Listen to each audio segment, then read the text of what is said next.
my good friend Nick Tenconi. Nick, how you doing? Very well, Father. Thank you very much for having me on. Not at all. Thanks for coming in. Pleasure as always. You are the new leader of UKIP. Yes, I find myself in the illustrious position to make Britain great again. The opportunity has arrived at my doorstep, and we're going to do everything that we can. And in 5 years' time, we're voting our way out of this. Amen to that. Amen. Well, we'll get to UKIP. We'll get to your political ambitions, but I want to start actually with your faith, because you're a Christian man and you're in a campaign called Disciples for Christ. Tell us a little bit about that. What's the objective? Sure. So, I suppose a few years ago, after I'd re-emerged, got myself back into politics, bearing in mind being a practicing Christian, I wanted to know more about Christian action in the UK. So a good starting point for that is to put Christian action into Google, or Christian action in the UK into Google. You won't find an awful lot. Right. You'll find a lot of legal stuff, which is world class. You'll find a lot around free speech, which again is world class. You'll find an awful lot of people helping. You'll find an awful lot of street preaching and evangelizing as well. You'll find an awful lot, but not what I was looking for, right, which is the muscular Christianity that we need and want to see and that's missing at street level to stand up to all of the battalions of Satan's army, whether it's far left extremists, Marxists, communists, those suffering with liberal narcissistic personality disorder, woke soldiers, race baiters, race warriors, obviously Islamists.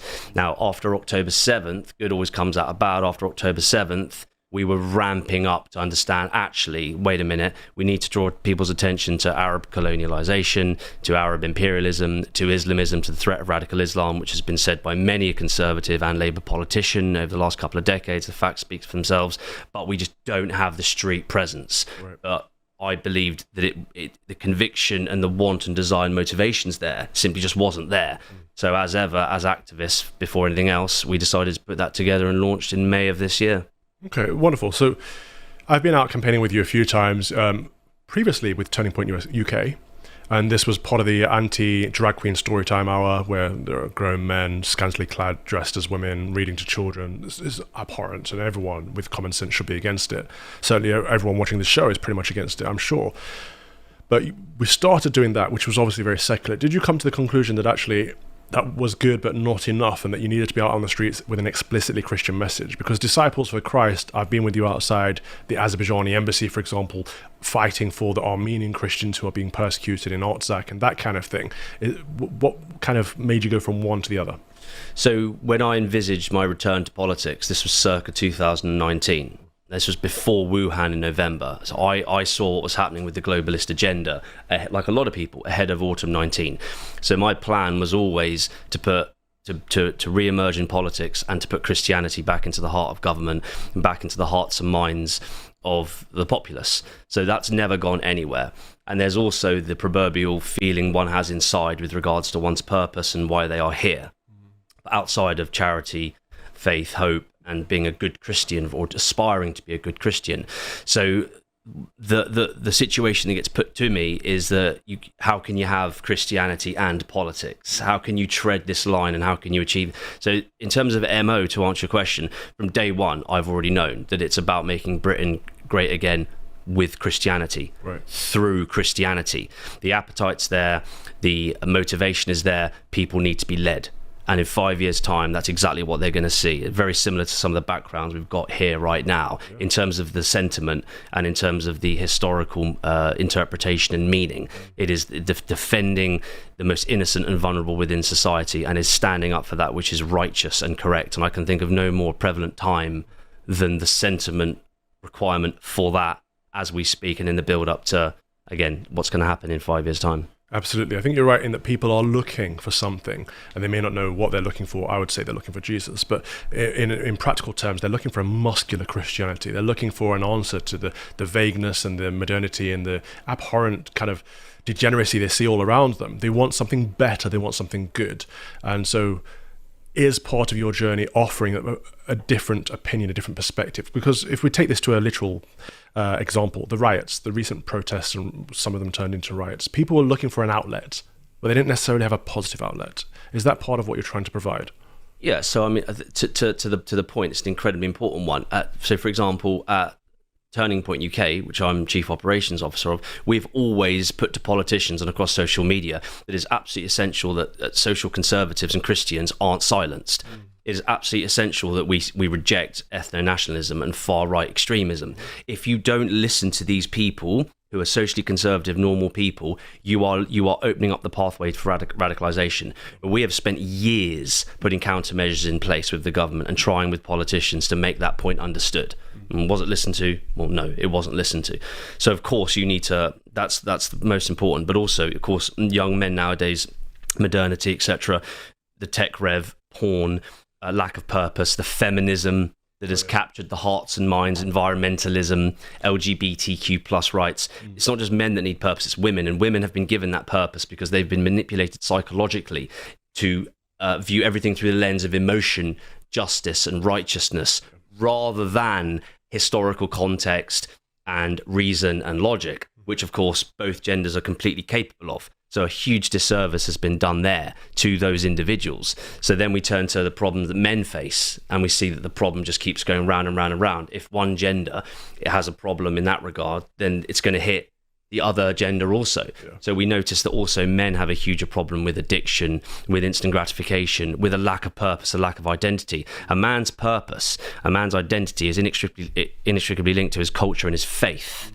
That's what gives a man not just purpose, but meaningful purpose. So it's absolutely essential that we make it clear that in our politics going forward, and a key differentiator with other on the right parties, is that we're going to put Christianity, faith, duty, sacrifice at the heart of our mission.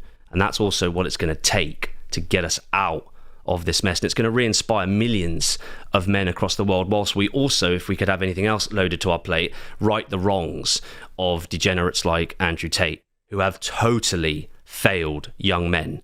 And there's lots of other examples where these young men were looking for something, found it, and were led further down a wrong path. And we're going to right that wrong. That falls on our soldiers as disciples of Christ.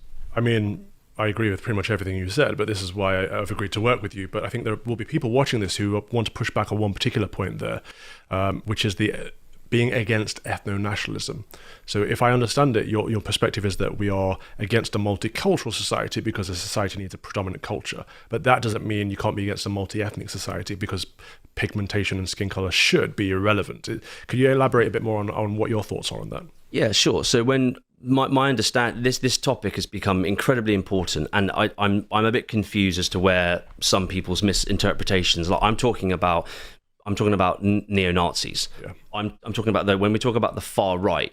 Unless of course there's a new definition of far right. So I always knew it as one. That was as that if you're white, you're in, and if you're not, you're out. Right. That's simply not a value that I hold. But obviously, if we want to talk about multiculturalism, that's a separate conversation. So it's important to break it down, and then I can give more specific answers. But I think that we should be standing up to, when we talk about the far right, we should be talking about neo-Nazis. Yes, because we are all painted as far right for having opinions that are just right of the centre, and that's obviously a nonsense used to shut us down. So sticking with the protests, obviously a lot of people are upset, a lot of people are angry, a lot of people want to make those opinions and those feelings known to the establishment. Some people went about it the wrong way, but people need a way to outlet. The results of that were that the establishment clamped down on people, on ordinary working class British people being called far-right thugs, potentially calling us all neo-Nazis. And we've seen this two-tier policing, we've seen the two-tier judiciary, we've seen two-tier media and two-tier politicians. What do you make of all of this? So this is why it's so important, your previous point, this is why it's so important to make it very clear when we talk about ethno-nationalists and ethno-nationalist sentiment. This is precisely the point. Everyone who's a social conservative is branded to be that entity. Yeah. So you have to make a distinction, whether people on the right like it or not. The issue that you're talking about now is two-tier policing. And two-tier policing is now the catchphrase. We need to be more specific. It's two-tier governance, two-tier judiciary, two-tier policing, two-tier law. Yeah. It's not just two-tier policing. That's about cops on the front line and what they do and don't do, and how they do and don't interpret the law, and how they do and don't apply to it. We see it all the time with Christian preaching. We never see it when the Islamic members put up their tents and dish out their Quran. We never see it in that regard. So let's get down to some basic facts. What you mentioned a few times that people need an outlet. If you're throwing Molotovs, you go to prison. Right. If you're setting fire to things, you go to prison. Mm-hmm. But mean words over Facebook at 10:59 at night after the third glass of wine, held in context, punishment, but prison, let's have a question there. There's been 1,000 arrests and over 500 charges, and 100 people have gone to jail. Now, jails are at max, knife crimes running riot. Criminals aren't incentivized to put down the blade if they know they're not going to get time under a liberal government. In context of two-tier judiciary, we've got a chap who owned an X account called Wayne O'Rourke. Sick of it was his Twitter handle. Yeah. Now, most right-wingers would have been following him, not agreeing with everything he said and did, of course, and held under scrutiny, but the vast majority of what he said, bearing in mind no one knows anyone's true motivations when they're from behind the keyboard, is he's got 3 years for stirring up racial hatred. What? I didn't know that. And for posting misinformation online. Now, one of the tweets, let's be very clear, so I'm going to be fair, one of the tweets said it suggested that he was praising the burning of a car. Now, let's be very clear about this. If you burn a car, if you throw Molotovs, you're going to prison. Yeah. Now, in this life, there's a difference between saying things and doing things. So when we talk about two-tier judiciary, I'm going to give a few examples, and then I want to counter that with some of the examples in society where we see people getting away with absolute murder. Because even when you're saying things, there's a difference between saying and inciting. Saying, I like that, is very different from saying, go and do that. Well, quite. And I think these are the nuances that we need to talk about. But the truth is, I think that most people in society, whether they're left or right or social conservatives, people know that we've got two-tier judiciary. People know we've got a police state on our hands now, and there's a communist running the country. We've also got two lads from Leeds saying silly things and sharing, quote-unquote, derogatory memes about migrants. Right. Sharing derogatory memes about migrants. I better not look at my phone then, because I'm going to prison. Well, we'll be sharing. Oh no, they won't put us together because we can't. They don't allow right wingers to team up against the Islamists. But we'll come on to that. Julie Sweeney, she's got 15 months. This is a 52, 53-year-old woman. Lived a quiet life. They did it all in court. Lived a quiet life. Didn't really hurt anyone. No form, etc. Got 15 months for putting something really stupid on Facebook. And what she put was really stupid. Right. And she deserves to be punished. But jail time for saying something on Facebook, now that's interesting. Yeah. But again, I'm not excusing it at all. I'm simply saying, to give the contrast, we've got a former school governor, Steve Malin, who's got 26 months, this is from the Hartlepool protest, 26 months in jail for gesticulating and shouting at officers. I saw this one. It was absolutely ridiculous. So we've got the outrage, haven't we? We've got drag queen story hour. We've got Islamists running riot after October 7th. And now we've got two-tier judiciary and policing. So we've got the outrage, but it gets better. We've also got grossly offensive messages, which is contrary to Section 1271A and 3 of the Communications Act 2003. That would be Tony Blair's reign of terror. Act, those two are jailed for 8 weeks.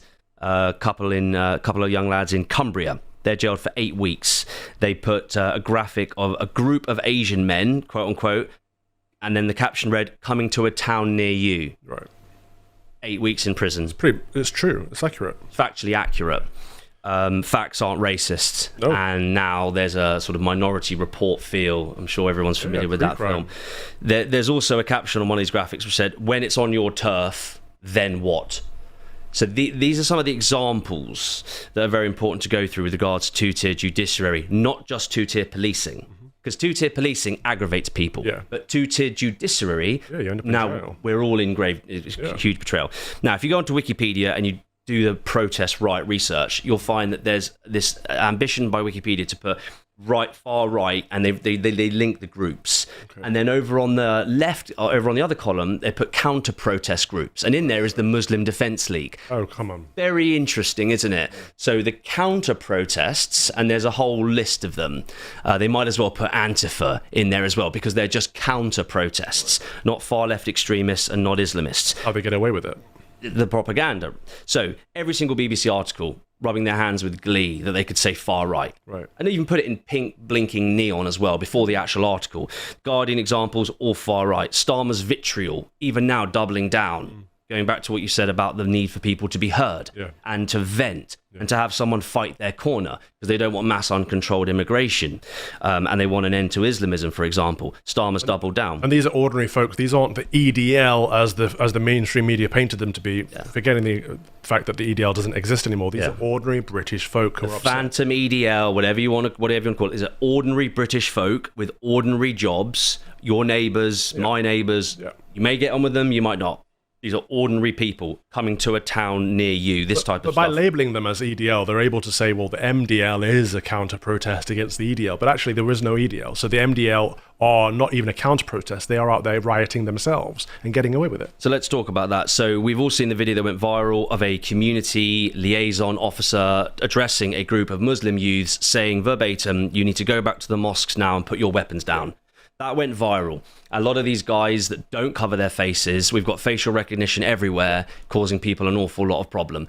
They get away with that. That went viral. You've also got the Muslim Defense League in, I want to say it was Birmingham, as the pub on the corner. They deliberately incited, they deliberately persecuted the pub, they deliberately went in, they caused extreme anxiety, distress, alarm, whatever, which comes into the violent disorder bracket because you need more than 2 of you to be part of a violent disorder. Right. So if you've got a mob, that's why the law is there. Maximum penalty 5 years. We haven't seen anything in them, and this is the bit about two-tier media, linking all the points. We don't see anything about that in the media. No. And certainly not in the legacy media or the mainstream media. So you get the vitriol just pointed at concerned citizens and patriots because of the actions of maybe 1%. Who definitely deserve prison time. Well, the media turn a blind eye, but when they do address it, they'll say that, well, this was a largely peaceful protest, despite the bombing of cars and the destroying of pubs and hitting of people with machetes or wooden blocks. And also, let's then, in that vein, before there are more examples, let's go to Hare Hills and the riots there. That was migrant-led. And there was an announcement from the Islamic community that was nothing to do with Muslims. I saw the footage. I heard what was said. It is a lie. Nothing from legacy media. Nothing from the media whatsoever. Burning out cars, setting buses alight, etc. All migrant-based violent disorder and rioting. Well, the recent stabbing of this week, there was a Sky News interview with Theo, what's his name, Underrush or something, and Yasmin Ali Barbie Brown, and they were saying, oh, well, we can't really talk about who did the crime or where he came from because it will incite the far right. Like, they're not interested in the victims of the stabbing. They're not interested in the truth or allowing people to say, well, actually, I know where this person is. Let's find him. What all they're interested in is protecting the diversity and multiculturalism that they've made idols of. And let's look at Manchester Terminal 2, the 2 guys who were involved in battering armed police officers. In any country in the world, other than the UK, they'd have been shot. And justifiably so. Since 9/11, at an airport, you don't mess around. No. Everyone knows that. Hands behind the back, get down on your knees, that's it. They battered those cops. They walk the streets free now. Interesting. Violent disorder, you need more than 2 people. The mother was present. They battered those cops. They're free to walk the streets. Pro-Palestinian activists smashed the windows of Barclays Bank after October 7th last year when the marches were at the height. I believe it may have even been this year. They walked free. The Bristol Four for toppling the statue in Bristol under, is it Somerset and Avon police? I forget the name of the mayor, but the police were ordered to stand down. Mobs of far left vigilantes doing what they wanted, how they wanted, when they wanted, tearing down statues illegally, and they all got away with it. That's without mentioning the BLM riots, in contrast to what we've seen with regards to 2-tier judiciary, but also 2-tier governance. The DIE, diversity, inclusion, equality agenda, is revered by the liberal establishment, as you've said quite rightly so a second ago. You've got all these problems that come with potentially ethnic minorities or migrants or multiculturalism or Islamism. And the idea is to not talk about them because in case it brings out the far right, rather than say rather than saying we've got issues and we need to deal with them and playing a straight bat. So it goes into that totalitarian propaganda, far left tactic, bearing in mind out of the 80 prescribed organizations in the country, 57 are Islamic. 6 out of the 80 are what you call ethno-nationalist or neo-Nazi. But they're not able to address the problem. Do you think it's out of fear and cowardice, or do you think it's a malevolent agenda? Because they'll say, we can't talk about this because it will inspire the far right. So they're afraid of the far right. They're afraid of a boogeyman that doesn't really exist in this country. But they're not afraid of the actual Mohammedans that are, or any other demographic that are causing problems, such as the Pakistani Muslim grooming gangs. Well, let's link this again to multiculturalism, Right. rather than talking about anything else to do with ethno or ethna. Let's talk about multiculturalism. It's almost two theories. One is the establishment and law enforcement are paralyzed by fear to do anything. Because if they do, maybe they lose their funding from whoever pays them to bring in the migrants. Are we ready to have that uncomfortable conversation yet? Is it fear that they would lose the backhanded deals? Is it fear they would lose the funding? Is it fear that they'd be called a racist? Is it fear that they'd lose the support of the liberal backbone of the country? So fear's got a lot to do with it. You mentioned malevolent agenda. There is no question that the second item with regards to explaining why this madness, when we talk about two-tier XYZ, is happening, there is a globalist agenda. And it is a far-left communist agenda. It is one world. It is no boundaries, no anything. Now, no one quite knows the outcome of that yet, no matter how hard you study Davos or guys like Schwab, for example. No one quite knows the outcome, but we know that it's satanic because it's about rejecting and turning over masculinity, rejecting and ending sovereignty and control of your borders. And obviously nothing's changed in 2,000 years. What we're looking at is the persecution of Holy Mother Church and of Christianity. That right of man, for example, testosterone. And that's seen across society. So is there a malevolent agenda? I'd say 100%. Can we prove it or do anything about it? Well, we'll see. Okay. But you can clearly see that it's unfolding. But the thing we should address, that which we can control, is that as the establishment is terrified, clearly, of doing anything in line with an agenda. Right. In 5 years' time, we vote our way out of this with fearless leadership. Okay. And when you say we vote our way out of this, what are we voting our way out of? Mass immigration, mass communism, the two-tiered system. Where do we vote? Yeah. So we're voting to draw your attention to UKIP's 6 missions as we rebrand. We're going to declare war on far left extremism. So that covers off on woke, diversity, inclusion, equality, liberal narcissistic personality disorder, far left totalitarian propaganda, woke ideology, etc., interfering with children at school, Marxists in our institutions. So declare war on far left extremism means actually addressing what needs to be addressed within society. Obviously, in terms of immigration, it's very simple. Freeze immigration for 5 years, close the borders, bar certain refugees from certain countries, which may or may not have to happen depending on where they're from. For example, Christian women and children who are fleeing Islamic persecution. Right, so not fighting age Islamic men, but the opposite, the people that they are persecuting, the women and the children. Yeah, right. When we say close the borders, of course, we'll always allow refugees in because we're not unkind as a nation. We are far too tolerant, but we are not unkind. So obviously immigration needs to be sorted out. UKIP pledges to build a seawall. We're going to line from point A to point B, spikes, fences. Again, if you look into it, actually it can be done very cheaply. From point A to point B, good luck trying to go around that. It's not going to work. So when those dinghies arrive, it'll be if you go try your luck, you can try. But if you sink your ship, you're sinking your ship. Okay. So we need to stop illegal immigration, but we also need to get our hands around legal migration as well. I want to just draw your audience's attention to a few bits and pieces. Okay. Illegal immigration is a crime, and anything illegal here needs to be deported. But in terms of legal migration, those people that are here who add no value to our country or to our system, but take an awful lot more from the taxpayer in the state, should not be here. Now, let's just say, for example, that everyone's lost their mind and you have to justify to the nth degree with numbers because people still aren't bought into the fact that we've got a serious problem on our hands. Let's just talk about our grassroots and house prices. The net effect of mass uncontrolled immigration is that no one can afford to buy a house. It's simple supply and demand mathematics. 72% of people born in Somalia but live in England and Wales reside in council housing. Another example, Afghanis. The total households are 34,837. 36%, 12,641 are in social housing. Iraqi households, there are 46,263 Iraqi households. 15,641, 33.8% are on social housing. Right. 8 million quid a day to fund the housing of illegals. So all of these large minorities are just unsustainable. So what the plan is, repatriation? Mass deportations. Okay. So the question then becomes, well, who do you deport? If you are in this country and you are not a British citizen and you take more than you give, and that is because if you're going to have refugees or if you're going to have foreign people here, there has to be some sort of transition period. You have to allow them, if they're going to be here, you have to allow them to get integrated and assimilated into society. Right. But there is a cutoff point. So if you are here and you are taking more than you are providing, producing, giving, why are you here?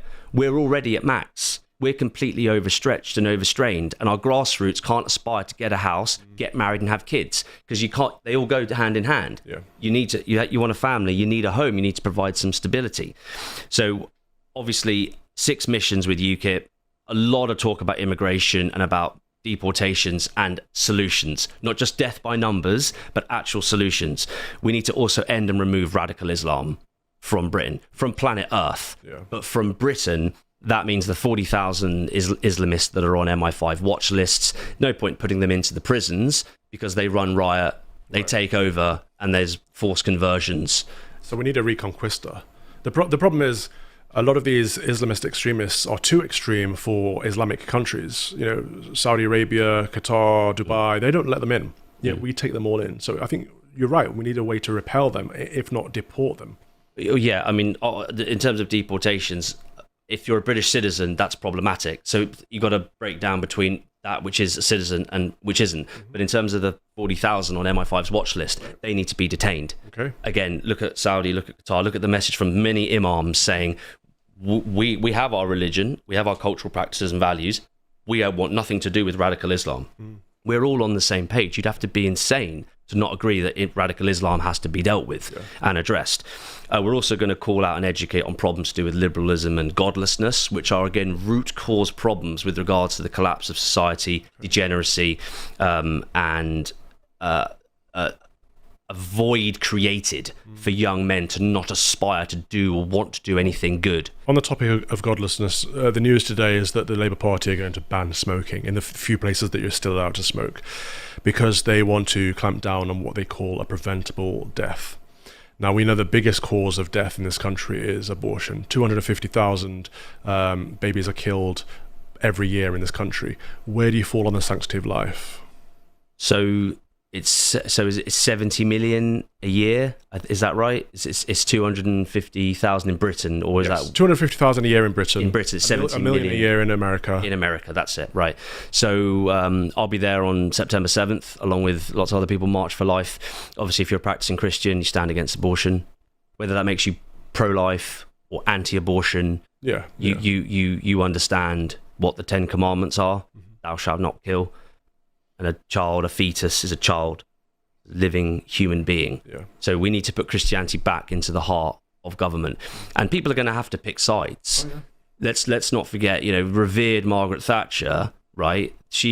Not everything she did was perfect. So we're going to put culture first over the economy. Lots of things are going to have to change. We need to reinvigorate people's purpose, and we need to stand up for the most vulnerable and innocent within society. But obviously, calling out on liberalism and godlessness is vital. We need to remove corporatism and end or sanction ESG as well. Oh, yeah. That's a huge part of what we want to try and do. And of course, all that's achievable by putting culture first, if you put culture over money. And last but not least is to place Christianity, Christian culture, British culture, and British people and British business first before anything else. Music to my ears. Now, how are you going to rebrand UKIP? Well, I suppose there's a natural style and flair from yours truly that should hopefully reinvigorate and remotivate a few people. We're going to change the logo. Okay, you're going to get rid of the pound symbol? Yeah, we are. Okay, good. Maybe a British Isles or something? Something a bit spicier than that. Oh, okay. Yeah. All right, we like spicy. We're not going to let you down, Father. Okay, good. But there's some basic things around. There's some changes that need to be made. Yeah. So the last 8 years, there's some changes that need to be made. Yep. Those changes are being made. We are going to let the people, the working class, social conservatives and Christians wake up to the fact that a mass return home to UKIP is the option, the only option, because we must put culture first, economy second. And that if that means going back economically to go forward culturally, to then re-emerge, we have to think of our children's children and children. The measure of a successful country is not the GDP. It's not how much money comes in or out. There are far more important things, such as the faith, such as the culture, such as people's well-being, that the government seem to have forgotten. So I'm glad you're considering all of those. Nick, I could talk to you all day, and we'll get you back on regularly for updates, absolutely. But thank you so much for coming in. God bless you, and go at it. God bless you. Thanks for having me, Calvin. Cheers. Thank you for watching my Common Sense Crusade. If you'd like to watch the whole show, you can subscribe to lotuseaters.com for as little as £5 per month, and then you get access to a bank of content as well. My show is 3 p.m. every Thursday. See you there. Deus Vult.